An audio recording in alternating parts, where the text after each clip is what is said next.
Thank you for waiting. Now we would like to start the press conference to announce the 2017 Kyoto Prize Laureates. Thank you very much indeed for coming to our foundation. Let me introduce myself. I am Takenouchi, Public Relations Division of Inamori Foundation. Now let me introduce the attendees for today. From your center left, Professor Emeritus of Kyoto University, Professor Shigetada Nakanishi, who chaired the Kyoto Prize Executive Committee. And center right, President of Toyota Institute of Technology, Hiroyuki Sakaki, who chaired the Kyoto Prize Committee of Advanced Technology. And the left is Professor of Kyushu University Graduate School of Science, Professor Yo Iwasa, who chaired Kyoto Prize Committee of Basic Sciences. Lastly, on the right, Professor of the University of Tokyo Graduate School of Arts and Sciences, Professor Seiji Choki, who chaired Kyoto Prize Committee of Arts and Philosophy. First of all, Chairman of the Kyoto Prize Executive Committee, Chairman Nakanishi, is going to announce 3 laureates for this year. And achievements in detail will be followed for each laureate. Q&A will be entertained after all 3 explanations.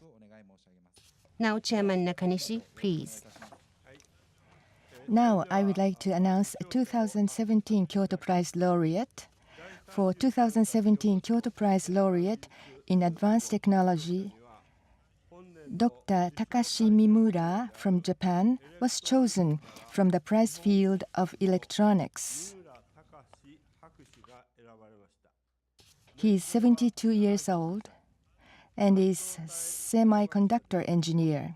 He is the honorary fellow of Fujitsu Laboratories Limited. He is also the executive visiting researcher, Advanced ICT Research Institute, National Institute of Information and Communications Technology. He is awarded for invention of high mobility transistor, HMT, and its development for the progress of information and communications technology. For 2017 Kyoto Prize Laureate in Basic Sciences, from the prize field of Biological Sciences, Evolution, Behavior, Ecology, Environment, Dr. Graham Farquhar from Australia has been chosen. He is 69 years old and is plant physiologist. He is the distinguished professor of the Australian National University. He was awarded for development of process-based models of photosynthesis and their contributions to the science and global environment changes. Last but not least, for 2017 Kyoto Prize Laureate in Arts and Philosophy, Dr. Richard Trask from USA has been chosen from the prize field of music. He is 72 years old, musicologist. He is the Professor Emeritus, University of California, Berkeley. He was awarded for musicologist and critic of prodigious erudition who has transformed contemporary perspectives on music through historical research and essays that defy conventional critical paradigms. These 3 individuals are the 2017 Kyoto Prize Laureates. All laureates are still very active in their respective fields. I myself attended the respective committee, and as a chairperson, let me say a few words.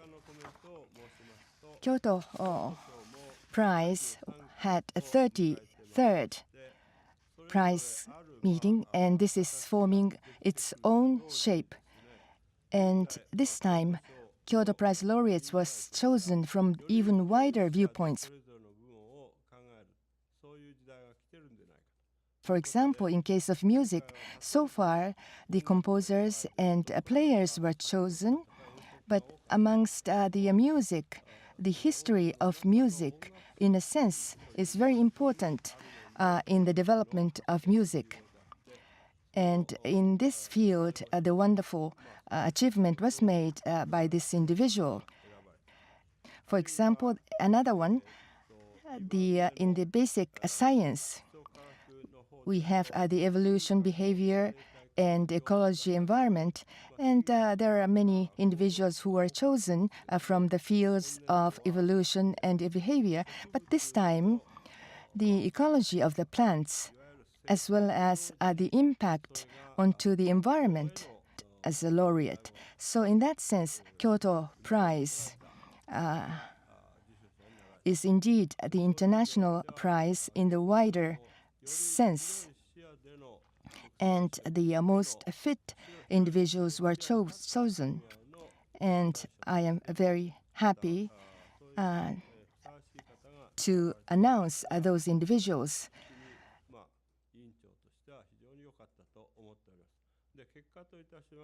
And as a result, from Australia, for the first time, the individuals was chosen in addition to the Japanese and the United States individuals. In that sense, we can say, indeed, it is the typical international prize. And the very enthusiastic selection work has been done, and I am very happy as a chairperson. Thank you very much. Thank you very much, Professor Nakanishi. Now, let us move on to the explanation of the achievements of the laureates. First, laureate Dr. Takashi Shimura in advanced technology. Chairman Sakaki is going to give us the explanation. Now, Chairman Sakaki, please. Now, let me explain the achievements by Dr. Mimura. As you know, development of the transistor boosted the technology for information and communications, especially calculator, information process technology made a progress based on the silicon-based transistors technology. Already in the Kyoto Prize, microprocessor was awarded and the DRAM was awarded for the inventors. Another impact with the HEMT is the great influence for the communication technology. Telephone fee decreased rapidly and global information is widely distributed because of the transistors' progress for the communications industry and also laser development for optical communication. For laser, already Kyoto Prize was awarded to Dr. Panish and Dr. Hayashi for the double heterostructure. But it's not yet award any of the technology invention for the high-speed communication. Especially this time, transistor contributed greatly for the dramatic development of the communications technology. Dr. Mimura invented the new structure transistor. As you can see on this slide, gray portion of semiconductor combined with orange-colored semiconductor. This has the two-layer structure for this transistor, especially on the orange portion. The positive charge was distributed with the impurities, and then interface on the gray side, electron will be accumulated, and that flow speed can be changed. Small signal will be given from the central electrode, and it's variable for the electron mobility. Then the signal can be amplified. Gallium arsenide has the high-speed characteristics, and thus impurities are not included in the gray zone. Therefore, the electron can have the high mobility. That's the HEMT. And what are the applications? already it was introduced. One of the most popular application is a parabola receiver for the BS. Only 45 centimeter of the size. Satellite is away from the Earth with 36,000 kilometers, and Japanese archipelago is supplying only 100 watts. However, the solid information can be received with a 45 centimeter parabola receiver. And radio astronomy got the influence. From the universe, the wave is given for the signal which we can receive on the ground. I already mentioned, but in Nobeyama, Radio Astronomical Observatory is established. HEMT was invented in 1980s, but in 1985 already that was applied for the radio astronomy, and the BS got widely used in 1987. This transistor HEMT was the technology used. Nobeyama already mentioned, but from the universe, big size of the parabola receiver, this has the 45 meter, not the centimeter. 45 meter is the size. Very minute signal can be amplified, and the first step of amplification is based on the HEMT technology. Precise visualization of the universe wave is now possible. And this first material was gallium arsenide that was embodied with gallium arsenide. However, that was developed into other materials. That includes gallium nitride. You may have the recollection the Kyoto Prize was given to the blue LED invention. Nobel Prize was given to the blue color LED. Gallium nitride is also used for the transistor. Recently, this is used for the mobile phone base station. Big influence was given with this technology. Lastly, I already touched upon little of the structure.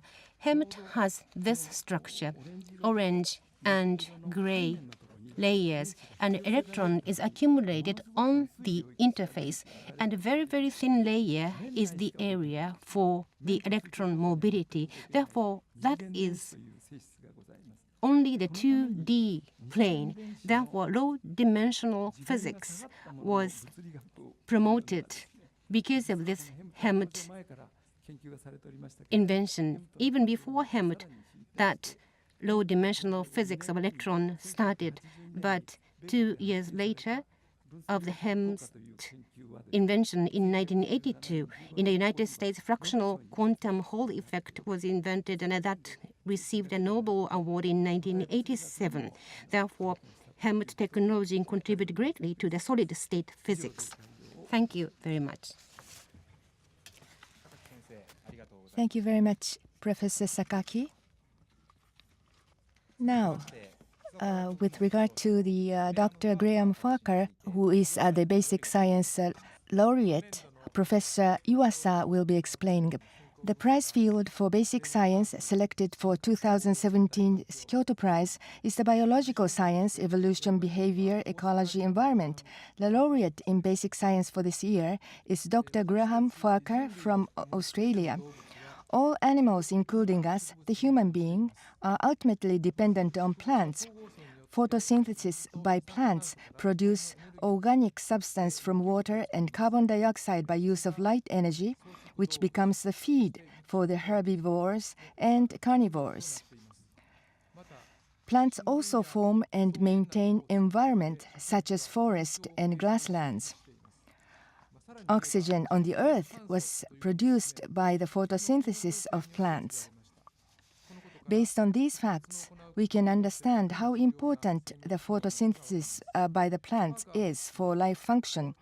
Dr. Farquhar quantitatively studied the process of photosynthesis to elucidate conditions and rate of photosynthesis and enabled the quantitative analysis of the results.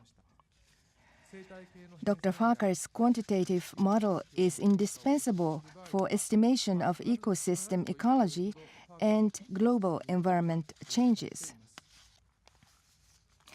In photosynthesis of plants, CO2, which is the material, is ingested into leaves from stomata. However, when stomata opens, water is lost via transpiration. Since water loss causes the plant to die, stomata needs to be closed. Dr. Farker and his colleagues considered photosynthesis as a network of enzyme reaction. In some cases, the light capturing process is the rate limiting step. In other cases, different process becomes rate limiting.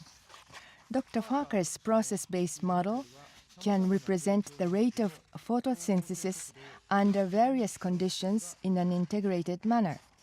For example, in forest, how much can plants absorb CO2? In the future, when forests become dry due to the global warming or CO2 level increases in the forest, with existing grasslands turn into forests or deserts.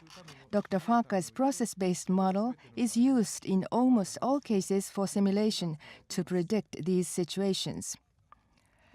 The second achievement of Dr. Farker is the development of method to predict CO2 concentration in chloroplast. Carbon has several isotopes which are slightly different in weight. As the rate of ingesting these isotopes with enzymatic response is different, their ratio in the plant body is different from that in the atmosphere. However, in CO2 in leaves are extremely short, the difference becomes small. Paying attention to this, Dr. Farker and his colleagues showed that CO2 concentration in the chloroplast can be measured based on the isotope ratio of the plant body.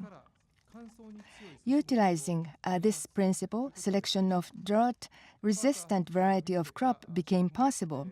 The variety of wheat and others found by Dr. Farker and his colleagues is grown in dry areas in Australia and Middle East and plays an important role in the agriculture. Based on this, at the present moment, the genes with drought-resistant varieties can be explored.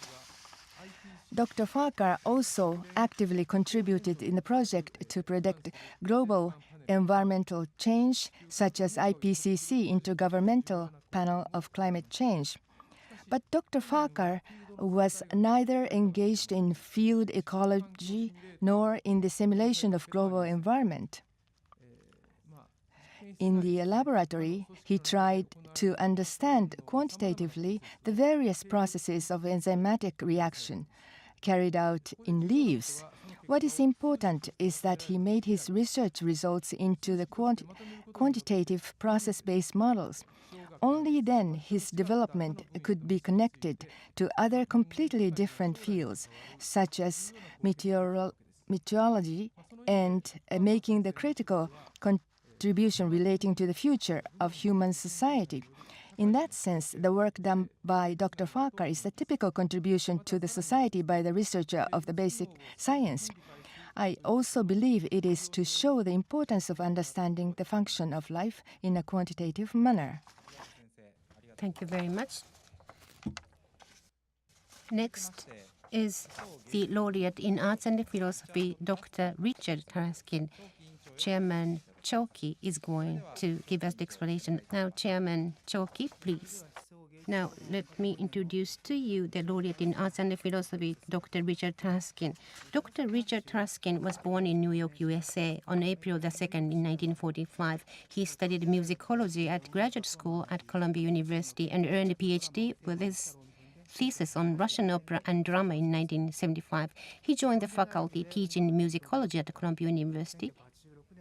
Then he became professor of music at University of California, Berkeley from 1986 to 2014. Now he is in the capacity of professor emeritus there. The essence of Dr. Trask's achievement is his great contribution in demonstrating that discourse surrounding music do not play a subordinate role, but rather a creative one. Specifically speaking, Dr. Trask produced monumental work in Western music historiography from his unique point of view, gave critique of authenticity in early music, and introduced revolutionary approach to musicology research activities. Dr. Trask says something over 1,000 years ago, music in the West became literate one through notation, that is, visualizing music. He tried to demonstrate that Western music history, written under homogeneous standards, actually consists of an aggregation of historical matters that are minuscule and heterogeneous. His deep knowledge of such fields as history, culture, politics, art, literature, and religion allows him to make an incisive analysis of the literate tradition of Western music. All his efforts were crystallized in the first edition of the Oxford History of Western Music, published in 2005, which had more than 4,000 pages. It provides a panorama of music from over 1,000 years ago to the 20th century. It is the largest overview of Western music history ever written by a single author and a literary landmark in the 21st century musicology. Dr. Trask gave his critique to authenticity, which performers of early music relied on as the basis of their performances. Early music means music before the classical period, including the medieval, Renaissance, and the Baroque music. Authenticity aims to represent the genuine intentions of the composers, as well as the performing practices of that time, uncovered only through critical analysis of various existing texts, while excluding present-day perceptions.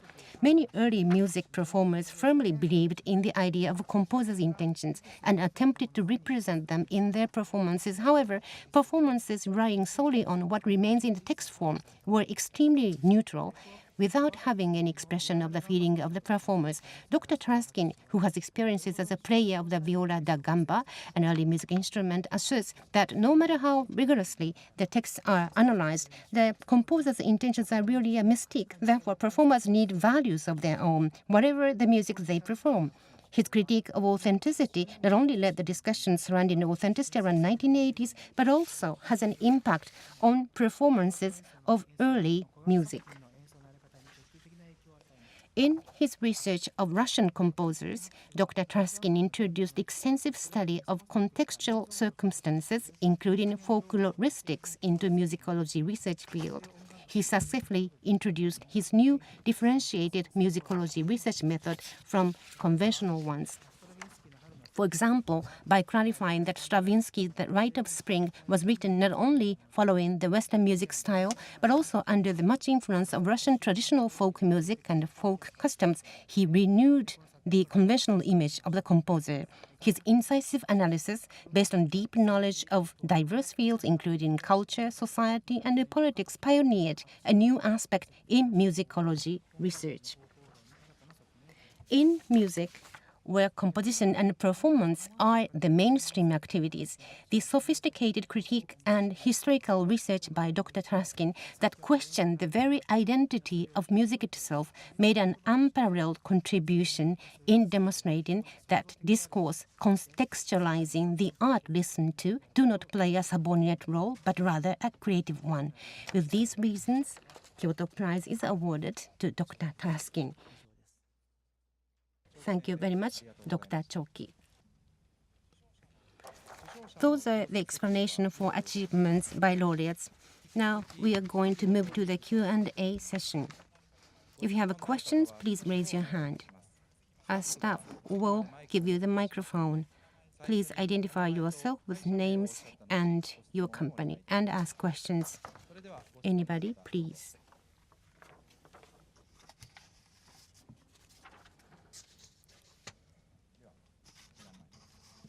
Please. Thank you. Hirose from Kyoto newspaper. My question is for Dr. Mimura's achievements. What is the originality of his invention? Sorry, I'm a layman.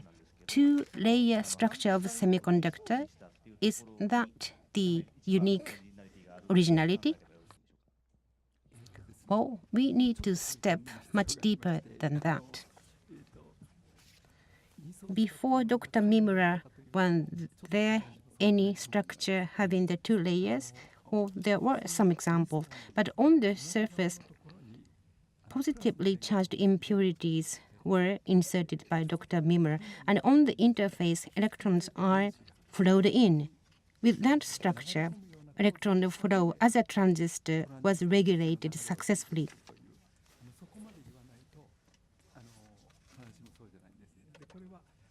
Then if it's not given, what would happen? Impurities should be given. Otherwise, supply cannot be realized. Therefore, impurities were inserted, but still flow of the electron were realized, and that structure was invented. Aluminum? No, this is aluminum, gallium arsenide, and silicon, positively charged silicon. This type of physics researches were done by Bell Lab and IBM several years before the invention of Dr. Mimura. Dr. Mimura got the clue from this research, and he made a first transistor. Now, high frequency charge is the uniqueness. High frequency requires the fast movement of the electron. In order to receive that, then the regulation of the efficient mobility of the electron is required. And that structure and characteristics is found in receivers or transistor by Dr. Mimura. Yes, plus and minus with the signals which comes in. And with the positive state, electron should immediately come in, and with the negative charge, then that should have the slow speed. Therefore, with the adjustment of the high frequency, high mobility of electron is required. And that was fully utilized. Therefore, high frequency characteristics have improved. And the BS have the 10 gigahertz per second, so 10 billion times on-off is repeated. And even with 100 billion times the frequency, amplification is surely done. That precision is realized. Now, please. Question for Dr. Traskin's achievement. In his masterpiece, The Oxford History of Western Music, in that book, 1,000 years ago, notation is different from 5 lines score, different one.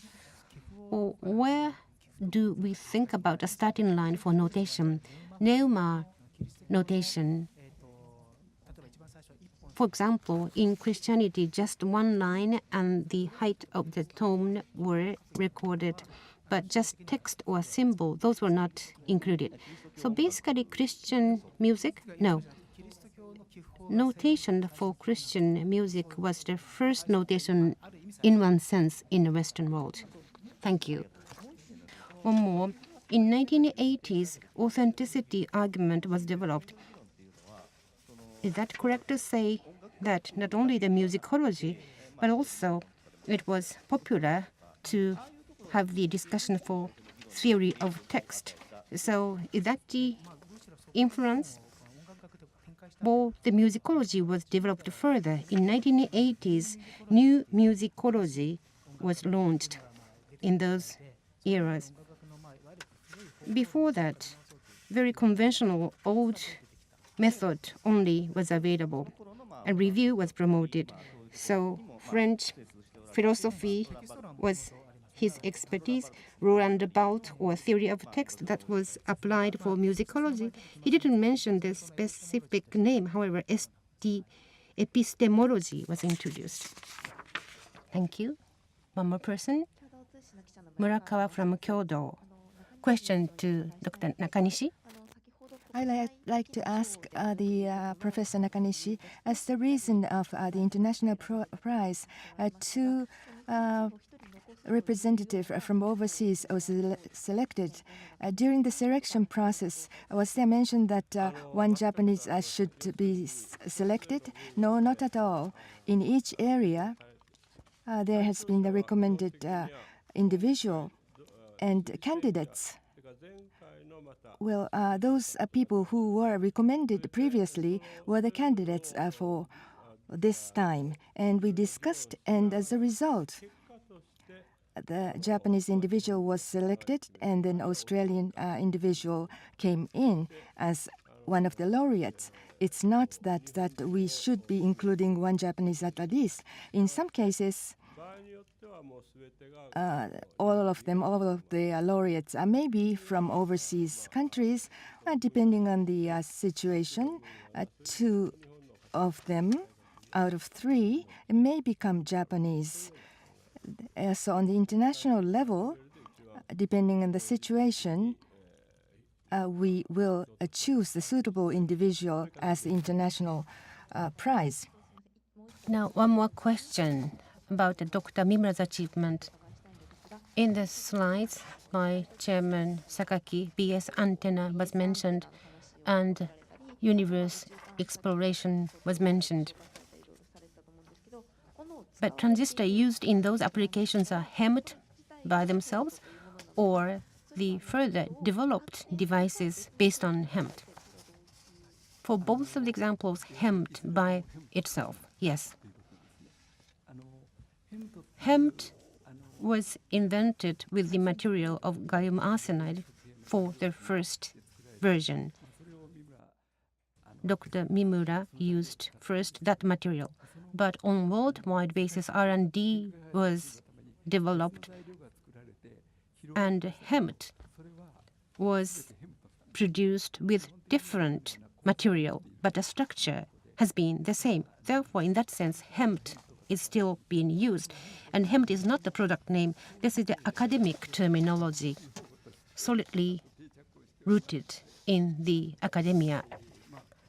For general laymen, HEMT might not be so familiar. However, in the field of electronics, HEMT is the international language. Now, at our homes, household has the BS antenna, so HEMT is used? Exactly. For your reference, in 1985, radio astronomy got that application and a BS. I got the information that one transistor has the price of 200,000 yen, but recently just several tens of yen. Therefore, ordinary households can use the HEMT. 10 gigahertz required, 1 billion times per second is possible for visualize the image because of this HEMT device. Anybody else, please? Haruna from NHK. Question to Chairman Sakaki. HEMT has been used in the base station for mobile phone recently. What type of characteristics is used? In what way? Well, let me explain. For the mobile phone, as you know, from base station, there is a zone depicted, and the radio wave is given for the terminals. In the case of mobile phone, frequency is not ultra high, but rather high, and the power is supplied. Therefore, efficiency is very high for HEMT, and in the signal, noise should be avoided. Non-linear response should be avoided. And for transistor, there are several requirements, but HEMT can meet all those. Especially gallium nitride-based transistor or HEMT, which is used in the blue LED, is very much favorable. Not for all the base stations, but the replaced one or additional base station for majority of those ones, gallium nitride-based HEMT has been used. Because of the development, new materials emerged, and that boosted the application further. Any other question?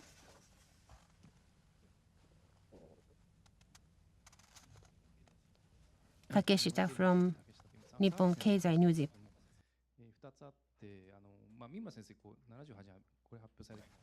From the year 2000, Dr. Mimura's work has been very famous. Why as late as 2017 for Kyoto Prize? That's my first question.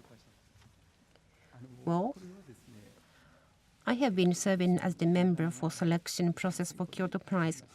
In one sense, all the winners of the Kyoto Prizes in the past are the great persons who made a dramatic impact for electronics, microprocessor or integrated circuit by itself, or DRAM, liquid crystal. One after another, epoch-making changes were selected as the laureates. Dr. Mimura's name was, of course, the candidate for many years. Very promising candidate was Dr. Mimura. It happened that blue LED selected first or earlier, and this time Dr. Mimura. It might sound it's a little bit late, but in the history, the laureates in this electronics had the all excellent laureates. So without any intention, this just happened to have Dr. Mimura this year. How do you think the probability of the winning of the Nobel Prize for Dr. Mimura? Dr. Jack Kirby received it. Sorry to respond clearly, very difficult to make comment. Different angle of thought is given for Nobel Prize. But the impact of the engineering technology is considered also in Nobel Prize. Therefore, it's no wonder if Dr. Mimura receives the Nobel laureate. So if he wins it, we will not get surprised. But if you ask that, that's highly likely, or very sorry to say, well, the selections are done by other people, I'm not in the position to make a comment. That's my response. Well, sorry to overstep. Well, superlattice is the candidate for Nobel Prize. Dr. Mimura's transistor realized the superlattice. Do you think a set winning? Well, you are referring to Dr. Esaki. I got the acquaintance with the Dr. Esaki. I learned a lot. In 1973, Dr. Esaki received a Nobel Prize for tunnel diode, and he received the tunnel effect for his Nobel Prize. And some superlattice might be included in those. For the superlattice, there is the complex elements, but it's relevant, it's related. But for your reference, in 1982, HEMT was invented in 1997 from Bell Lab in the United States. Dr. Stelmer received the Nobel Prize in 1997. And that was the multi-layer structure, but that was given for the physics phenomena. A Nobel Prize was already given, and I have no idea what would happen next. But this invention is already related to the Nobel Prize.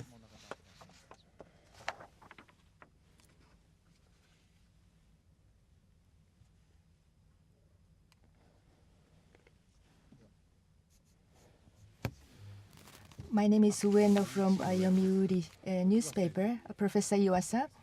Dr. Farker I said that he came up with a quantitative model. So how many models were proposed?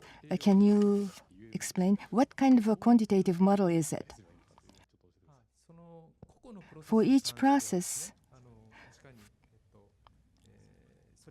so far in the past, there has been some studies, but quantitative models are the big achievement made by Dr. Parker. By use of these models, various other studies could be made. As has been mentioned, in the other fields, there has been a great impact as a knowledge. Even if we understand individual process, then what happens? Why is it? But by use of this model, with the increase of CO2, we can tell how it will be. So in that sense, it has had a great impact. For the photosynthesis, it is one of the life functions. There are various functions, and right now the molecular biology is in big progress, and we know many things already. And for this area, we know very well. As much as possible, we would like to have the quantitative model so that we can go one step forward from there. So one last question, please.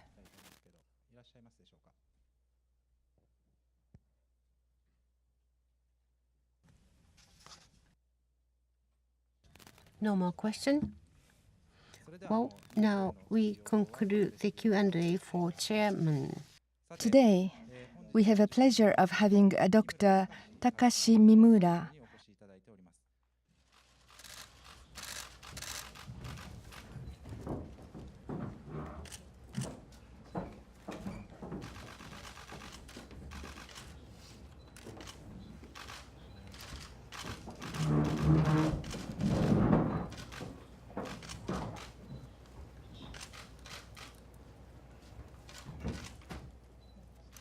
Now, let me introduce once again Dr. Takashi Shimura, 2017 Kyoto Prize Laureate in Advanced Technology. Dr. Mimura, we thank you very much for coming in spite of your busy schedule. It is indeed our pleasure to be able to introduce the press people, the laureate.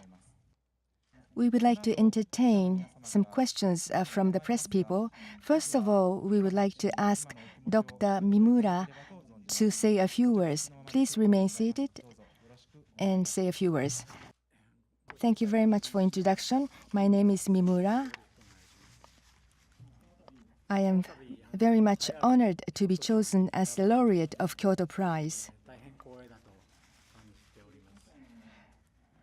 The HEMT is the one for the award, and this was explained beautifully by Professor Sakaki.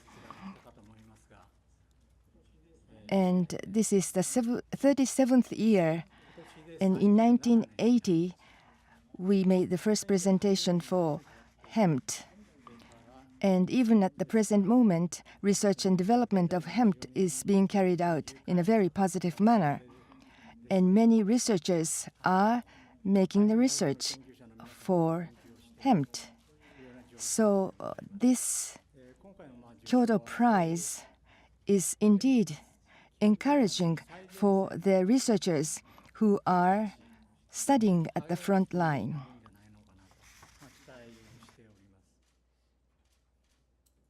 Thank you very much indeed. Thank you very much, Dr. Mimura. Now we'd like to entertain questions from the press people. In the same manner as before, please raise your hand if you have any questions. Please mention your name and affiliation before asking the questions. Please. Yes, please. I'm Matsuo from Kyoto newspaper. Congratulations indeed. I have two questions. First, you invented HEMT transistor. But for example, today, how much, if you know, produced by Japanese companies and share in the world market, or what is the production status in the world for HEMT transistor? And the second question is, now Japanese semiconductor industry is stand still. As a Japanese researcher, how do you see this? So these are the two questions. Very difficult questions indeed. For the first question, how much produced in Japan? I used to work for Fujitsu. In those days, the largest number was application for BS, low noise helmet. Perhaps, I would say perhaps on worldwide basis, 100 million units for BS is being produced. That's my estimate. I do not have those data by myself. I'm not sure, sorry. And your second question,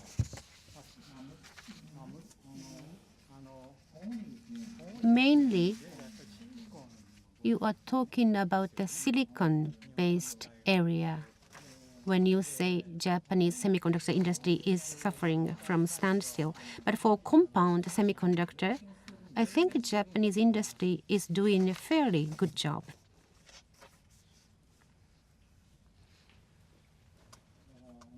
So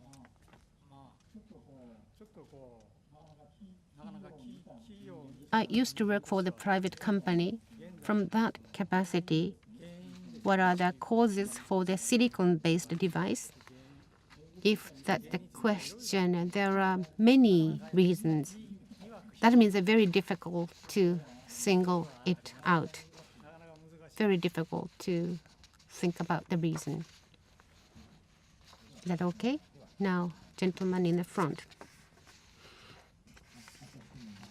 I'm Nishikawa from Asahi newspaper. I have two questions. First one, when you developed the helmet, in those days, what kind of ideas did you have? What kind of device were you thinking about wishing to develop? What were the clues, triggering ideas for invention? And the second question of mine is that by developing the helmet, did you imagine the exponential use of your helmet technology? And how do you see, how do you feel for the wider application? Now, let me respond to the second question first. Before I announced the invention in 1980, I explained it to the top management of our company.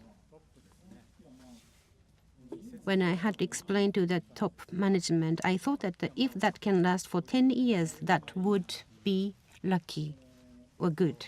That was what I thought. The reason is that in the semiconductor devices, there are volatile movement for each generation of the device.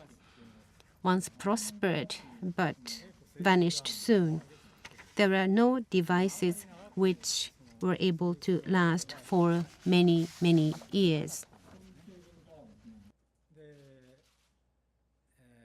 Because of those experiences, perhaps even with the luckiest 10 years would be the lifetime. But in the case of hemp, different materials emerged.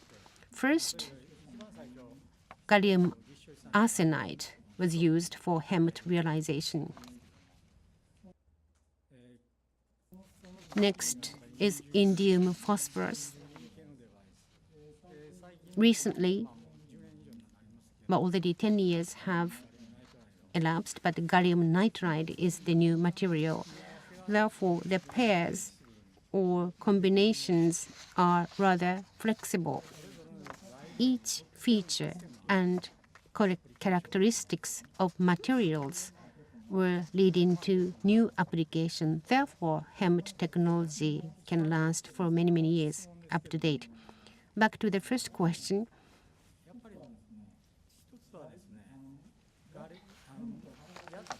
When I thought about the hemp as an idea, I used to do the research for the MOSFET with the gallium arsenide. Like a silicon LSI, I wanted to realize the high-speed LSI with the gallium arsenide because the gallium arsenide would do it with the principle. So gallium arsenide for the MOSFET, and then high-speed MOSFET would be realized. However, it was very difficult. The MOSFET with gallium arsenide was too difficult to be realized. In one sense, I was defeated in my research life.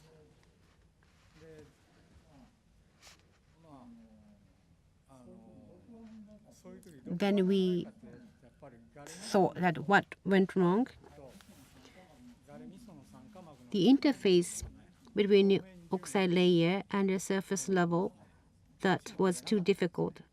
We were not successful in dealing with the interface. Super lattice was mentioned, and Bell Lab had the modulation doping for the super lattice. With those structure, there was a phenomena found for the accumulation of the electron. Bell Lab focused on those. However, I looked at the interface for the accumulation of the electron, and the surface level was very low. Therefore, if we could use it, most like device could be possible. That was the starting line for the idea.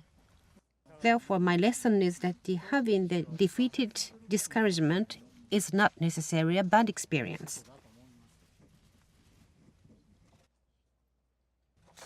Is that okay?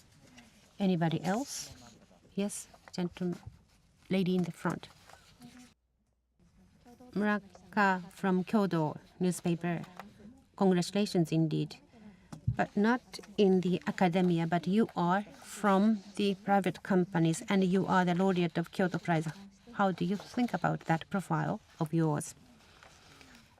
Oh, I see, that's your question.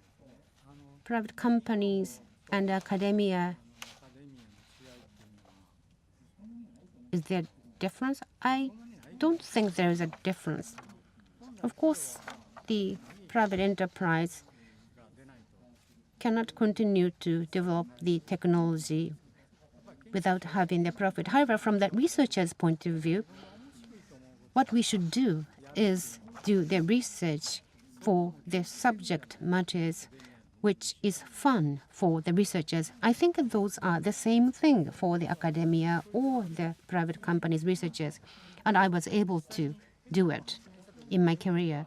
Hemmed technology research was not authorized by the company. In fact, gallium arsenide and MOSFET research was authorized, so funded by company.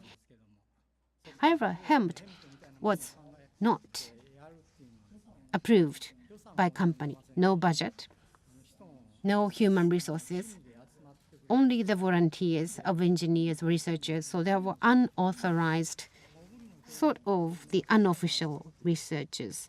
But hemmed was born from those researchers. Why? Because all the researchers had fun. They got the passion for that. It's already 37 years after that invention, but still we feel it's fun to do the research. That's why we can do the same. So to the next generation, what kind of message would you like to deliver to the next generation?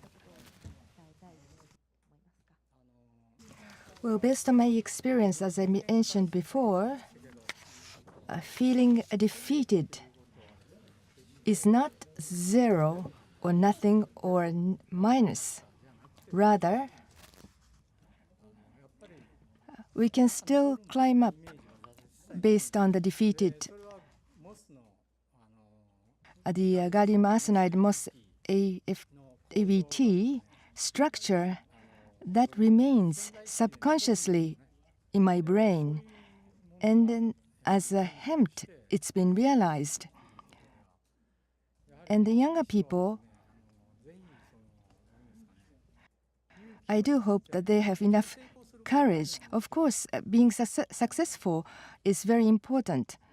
But without feeling that defeated emotion is something bad, please be courageous. So do you have any feeling about Kyoto? Well, the memory that I have about Kyoto is the excursion of the elementary school days. I went to Kyoto many times. It's again Kyoto and Nara for excursion. So that's what my feeling is. about Kyoto. Any other questions? The second line person. Okubo from Mainichi newspaper. Congratulations. I have two questions. Dr. Mimura, originally when you were interested in science, if you do remember, how did you become interested in science? And you are still working and doing the research in the ICT, and if you are still interested in something, please let us know. And I was surrounded by the nature and rich in nature, and I had fun with the insects.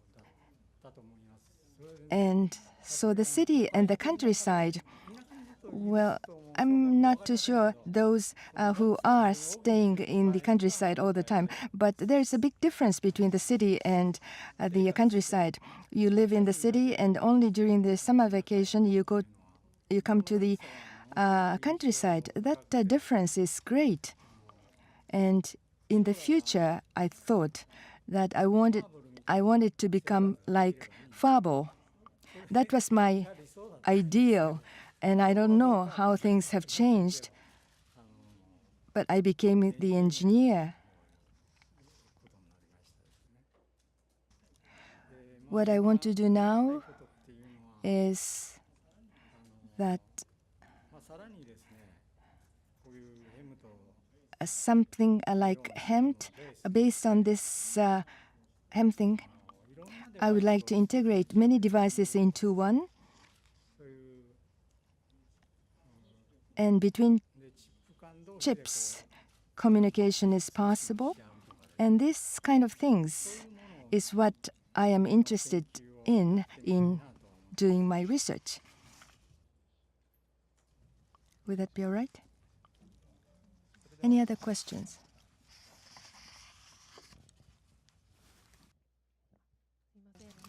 Noguchi from Mainichi newspapers. Congratulations.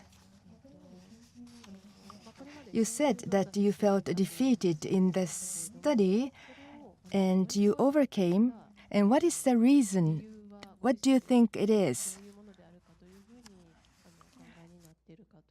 Another question is that by utilizing your technology, what kind of society do you think you want to have in carrying out your research? The second question is very difficult to respond.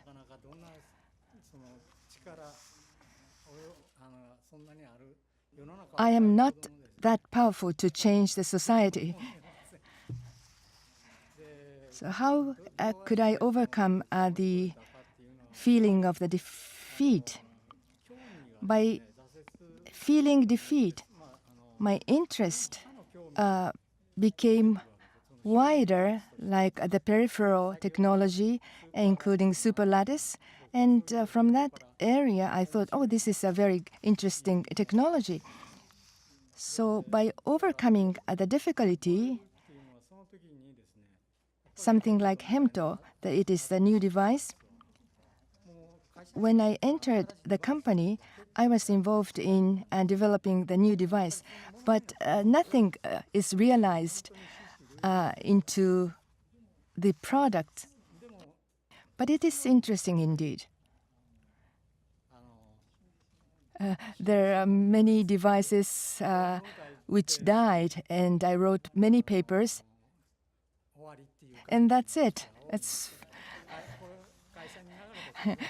I don't want to say this to my company, but and then if some of their subordinates saw me saying that, it will not be very nice. But the new idea will come up into my mind, and to realize that is what I have been doing up to now.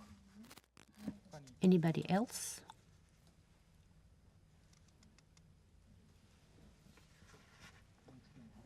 I'm Haruna from NHK. Congratulations indeed. You studied engineers in university and graduate school, but electronics or device research was selected. What was your motivation?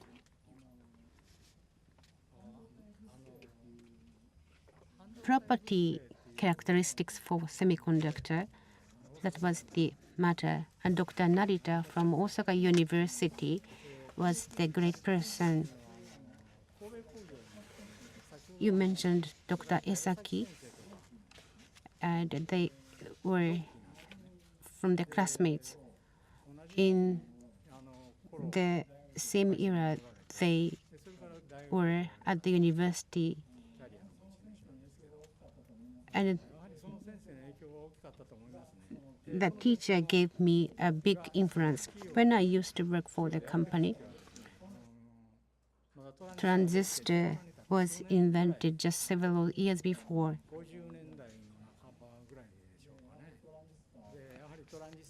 Transistor was the one, but before that was the vacuum tube, and transistor were started to be researched. That influence was given to me from the teacher. That event was not decisive ones for my career, but that was the situation while I was doing the university research. I'm not the kind of person to pursue with a good focus. I have never decided that I should go this way, that way. Whether I could feel fun, I was rather a floating type of person. The fun attracted me. And you went into the electronics after joining the company? You continued? Yes, for the first 5 years, I belonged to the engineering department of the Fujitsu. New device was the theme. Origin of the transistor was Dr. Shocklay's PN junction transistor. And before I joined the company, I have no idea about the PN junction transistor at all. When I joined the company, general manager of the department said, "You don't know that transistor?" So I didn't have any knowledge, but it was fun. I loved learning those. Semiconductor physical materials or matters were my research field before joining that department, but I was attracted to the device. So maybe I went to the wrong path. I wanted to do something great like Dr. Shockley. I was quite ambitious, and I did it for 5 years. I wrote a thesis, and that was the end, and it was not usable. Therefore, I moved to the research department. From Kobe to Kawasaki to the research institute, I was transferred.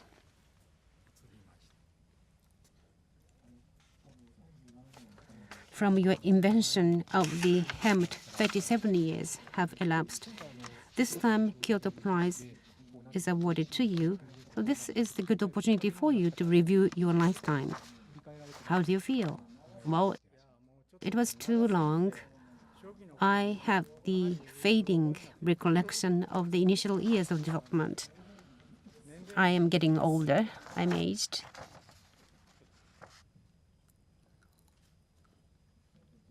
Do you have any particular impression? Anything is fine. How do you feel today? Yes, it's a good opportunity to summarize my life work. That's what I was attempting to do. Last March, I retired from my company. I asked the company for my retirement because I want to do some summary work of my life, and I retired.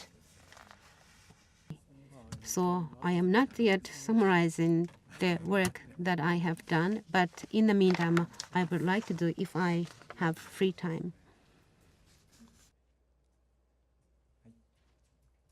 Anybody else?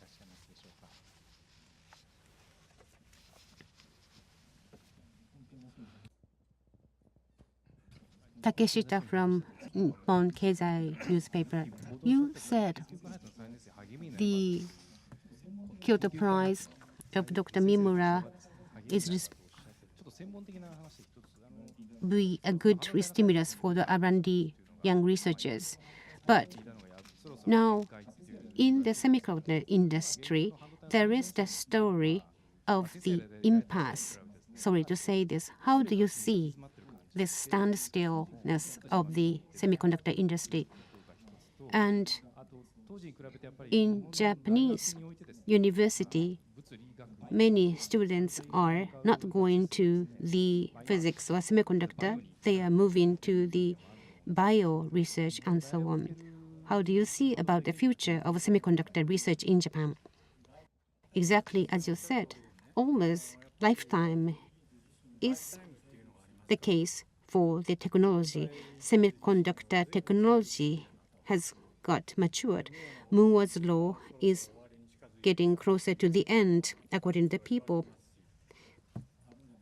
And yes, there should be the limit in the meantime.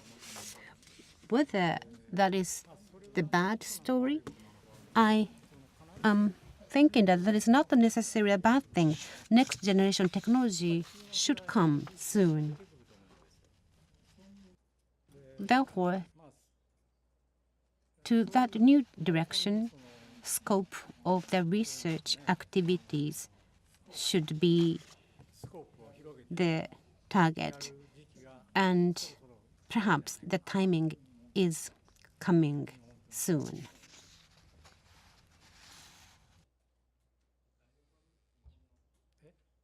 What do you think about the university status quo of the semiconductor research at university? I don't know much about the university. Any other questions?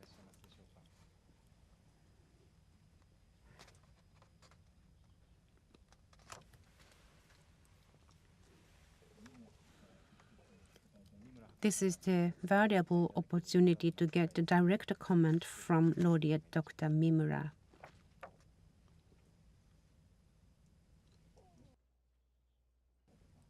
Yes, please. From Mainichi Broadcasting. Congratulations. From your research, I think you did a great contribution for the popularity of the BS broadcast. So what do you think about the HEMT technology for their role for the TV-based world? Sorry to ask the secular questions.